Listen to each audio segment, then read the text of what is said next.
AI is the bogeyman of our times. People think it's coming for everything, our jobs, our reality and our choices. We're still far away from that sci-fi dystopia, but there is one sector, one category where the impact is visible, and that is jobs. Artificial intelligence is taking jobs, and that is not a prophecy anymore. It is happening as we speak. Let me show you a new report from the US. It traces monthly layoffs in the United States, and look at the data for October. More than 150,000 jobs were cut last month. Imagine that, 150,000 jobs gone in just 30 days. It's the worst October for jobs since the year 2003. It's also up from around 50,000 firings in October 2024. So the layoffs have tripled this year compared to last year in the month of October. If you look at the last 12 months, the picture is worse. The United States lost more than 1 million jobs in this period. Again, imagine that, 1 million jobs gone in 12 months. The question is, what's driving it? Experts have blamed the usual suspects like cost-cutting, a weaker economy and weak consumer spending. But this time, there is a new culprit in the mix, and that is artificial intelligence. If you look at the numbers, it checks out. Similar layoffs were last seen in 2003. That was also a period of churn. Mobile phones were capturing the market. The internet was penetrating deeper and computer use was booming. So naturally, some jobs were lost.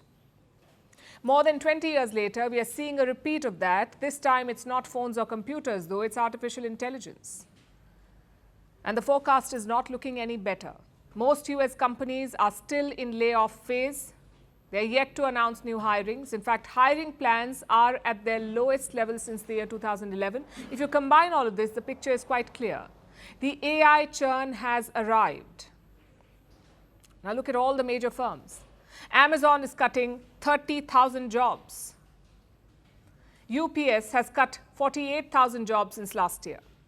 Target has cut around 2,000 jobs. IBM has cut 2,700 jobs.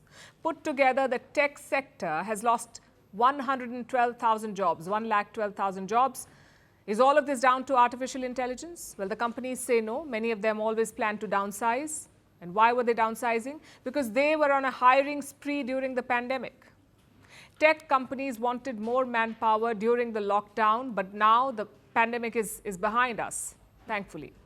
So all that extra manpower is not necessary, hence the downsizing. Having said that, AI is also playing a role. Consider Chegg. It's an American edutech company. They have cut 45% of their jobs. Why? Apparently to reflect the new realities of AI. That's how they've put it. Another example is Salesforce. It's a cloud service provider in the United States. Salesforce cut around 4,000 jobs in October. The company is using AI agents instead of humans. So what we are seeing is a cocktail. Yes, there is some organic downsizing, but there's also a brewing AI takeover. The question is, how do we differentiate? How do we know which layoffs are because of AI and which ones are organic? Well, the US Congress is mulling an idea. 2 senators have proposed a bill to track AI's impact on jobs. One is Democratic Senator Mark Warner. The other is Republican Senator Josh Hawley. So it's a bipartisan push.